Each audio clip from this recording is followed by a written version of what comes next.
Bonjour à toutes et à tous, bienvenue sur ma chaîne. Aujourd'hui on va parler de film en salle avec Hellboy.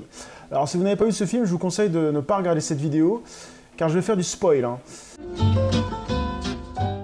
Hellboy, film sorti le 8 mai 2019 et réalisé par Neil Marshall. Avant de parler du film Hellboy, je vais parler rapidement du personnage Hellboy, pour un peu mettre les bases. Hellboy est une série de comics publiée par Dark Horse Comics France dans les années 90 et remis au goût du jour dans les années 2000 par Delcourt. Ce personnage a été écrit et dessiné par Mike Mignola. Pour faire court sur les origines du personnage Hellboy, il est né de l'union d'un démon et d'une humaine. Il a été invoqué en 1944 sur Terre par les nazis et plus précisément par Rasputin, pour que les nazis puissent gagner la guerre. Mais vu que l'invocation n'a pas fonctionné correctement, eh bien c'est un petit Hellboy qui est sorti des enfers au mauvais endroit et il fut recueilli par le professeur Trevor Bruttenholm, qui lui donna le nom de Hellboy et l'éleva comme son fils.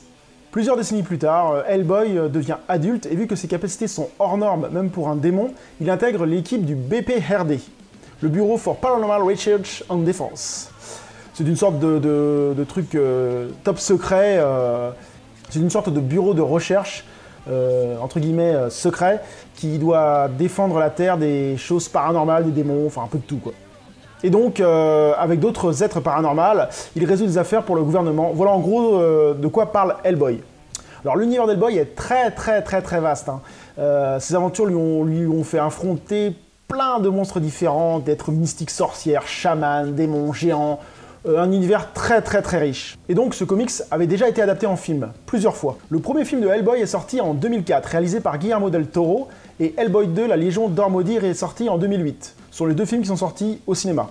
A la base, cela devait être une trilogie, mais vu que les films n'ont pas été vraiment rentables pour les maisons de production, le projet fut abandonné. Et j'ai trouvé ça vraiment dommage, car il y aurait bien eu un troisième film, ça aurait été sympa, parce que les deux premiers films de Guillermo del Toro sont vraiment bien faits.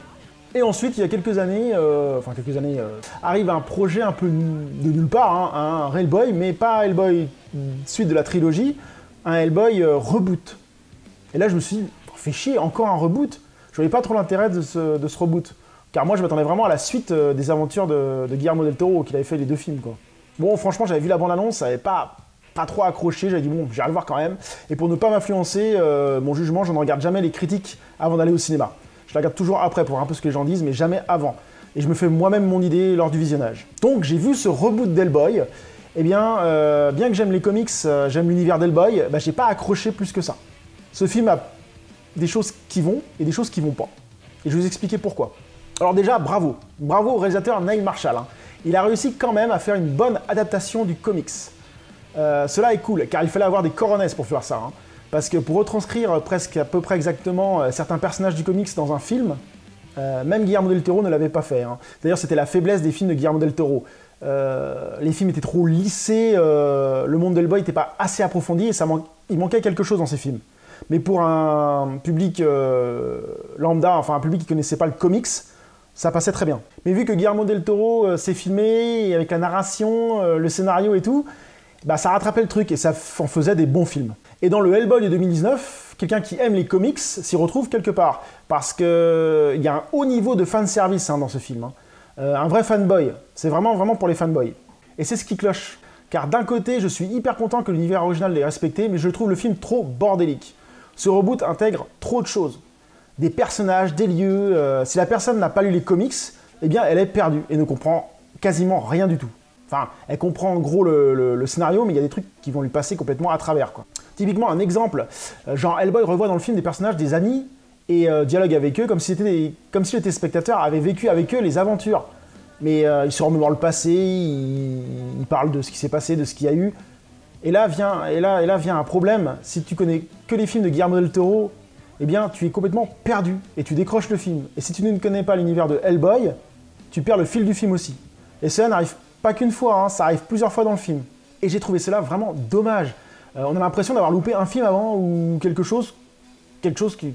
Enfin on se dit, mais c'est bizarre, il manque un truc là. Et je trouve dommage que le réalisateur n'a pas fait un film tout public.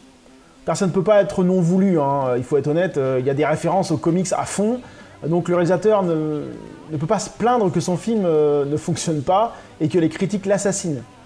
Parce que combien de personnes sont des experts de Hellboy? Bah, pas beaucoup, Même moi qui ai lu quelques comics, je connais pas tout l'univers de Hellboy et à certains moments, je dis ah oui c'est vrai, ça me dit quelque chose ça, mais c'était assez flou. Car la plupart, les experts d'Hellboy, comme je dis, sont une minorité, donc ils vont sûrement apprécier le film. Les autres, ceux qui ont vu les films de Guillermo del Toro, bah, ils sont complètement perdus, ils vont se dire ouais, bon, ouais, ce film est moins accessible que l'autre. Et ceux qui ne connaissent pas du tout Hellboy, bah, ils sont encore pires, quoi. Moi, il y a des gens dans la salle, ils se sont barrés au milieu du film, quoi. Et je peux les comprendre. Même si le réalisateur, à un moment, essaie de revenir sur l'arrivée d'Hellboy dans l'autre monde, cela est trop rapide, c'est lancé trop rapidement, ainsi que la relation avec les personnages, surtout la relation avec son père. Ça passe complètement à la trappe. Et donc, on ne s'attache pas à ces personnages. Et quand le père meurt à la fin, bah, on ne s'attache pas du tout au père, bah, il est mort. Voilà. Tandis que dans le film de Guillermo del Toro, je prends l'exemple sur ce film-là, hein, ils avaient mis une relation entre le père et Hellboy, et quand son père est mort, ça nous a un peu fait quelque chose. Et il avait réussi à faire ça avec quelques petites mises en scène sympas. Jusque-là, c'est vite torché, on s'attache pas du tout à ce personnage du père, quoi. C'est une des raisons, enfin c'est ces raisons, pourquoi je n'ai pas aimé le film. Trop d'incohérences, et c'est trop brouillon niveau univers. Le film veut montrer trop de choses et se perd vraiment en chemin, hein. C'est trop vaste, c'est trop vaste. Il y a un autre truc aussi qui m'a gêné dans ce film, je sais pas pourquoi, c'est le ton des dialogues. Pas tout le temps, hein, mais assez souvent la narration aussi et la mise en scène que je trouve assez moyenne. Au début, la narration, je l'ai trouvée moyenne. Rien que l'intro avec le roi Arthur, avec la sorcière, quand l'histoire est mise en place, j'avais l'impression de voir une sorte de série Z, série B, enfin... Je me dis, mais qu'est-ce que c'est que ce truc? On sent que le mec qui narre, il croit même pas à son histoire, quoi. Donc ça a commencé déjà à me sortir du film, quoi. Je dis, wow, ça commence bizarrement. En plus, un autre truc qui nous sort vraiment le téléspectateur, certains films tirés du comics sont ridicules. Dans un comics, cela peut encore passer à la rigueur, mais dans un film, il faut pouvoir modifier un peu pour que ça passe à l'écran, que ça choque pas le téléspectateur. Comme un exemple typique, hein, ce nazi, je vais essayer de mettre une photo ici, là, il est comme ça dans le comics. Et là, il est comme ça dans le film. Je sais pas si vous vous rappelez, ceux qui l'ont vu, la scène, il a des grosses lunettes, là, des lunettes de plongée, brillant fluo 3D, avec un gros signe nazi. Enfin, ça faisait ridicule. Moi, quand je l'ai vu, j'ai fait « Oh, c'est quoi ce mec? C'est quoi ce truc-là » et tout. Après, je me suis rappelé, je dis « Ah bah oui, c'est vrai que dans le début du comics, allez, il y a deux vignettes, 3 vignettes sur ce mec-là. » Et là, on le voit, enfin, non, c'est pas terrible, ça. Ça fait plus nanar, quoi. Aussi un personnage qui existe dans le comics qui s'appelle la Torche de la Liberté, qui est juste rapidement présent dans le film, hein, qui est là quand Hellboy arrive.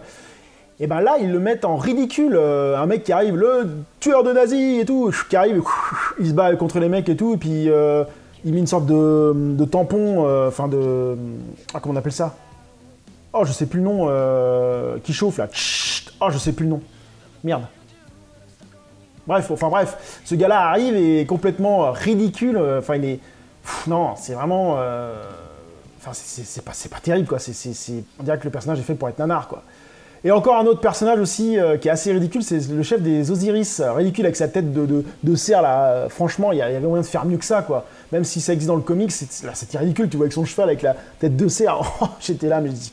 C'est pas possible, quoi. C'est nanarlesque, quoi. Ça m'a vraiment sorti du film, ce genre de truc. Un autre truc aussi que je trouvais vraiment pas terrible, c'est le sanglier. On dirait une sorte de cartoon, le méchant, quand il parle avec la tête qui bouge. J'ai pas trouvé ça top niveau effets spéciaux, par contre, hein. Alors niveau baston, j'ai trouvé le film assez mou. Certaines scènes sont bien gore et bien sympas, hein. Genre le combat contre les géants, il est vraiment bien fait, bien foutu. Mais cela manque de baston, il y a un truc... Enfin, c'est... Je sais pas, il y a des trucs qui sont incohérents. On prend un exemple typique.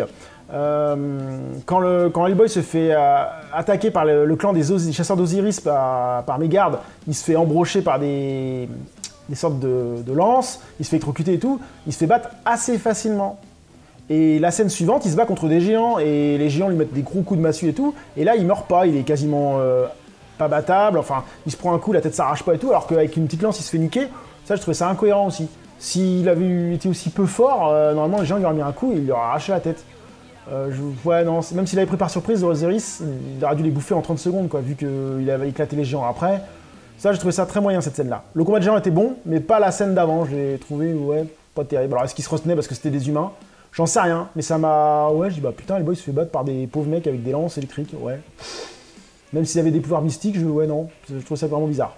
Un autre truc aussi que je trouvais très moyen, c'était le combat final. C'était pas terrible, quoi. Surtout le combat contre le sanglier, il était badass, il est devenu super badass, c'est la sorcière qui le tue en 30 secondes, ça j'ai trouvé ça pas terrible non plus, quoi. Et puis le combat contre la sorcière. Oh, mais ça j'ai trouvé ça... Enfin, pendant un bon moment, il est badass, il devient super fort avec ses cornes, et la sorcière c'est mon maître, machin, et je crois que ça allait partir en cacahuète et tout, et là il lui met un coup d'épée, pouf, et il la tue. Et il la balance dans le trou. Oh, j'ai fait what? Et puis en plus il y avait des monstres qui sortaient un peu de partout, je me suis dit il va être obligé de prendre... d'aller les attaquer pour les renvoyer chez eux et tout, et non, les monstres retournent chez eux et tout.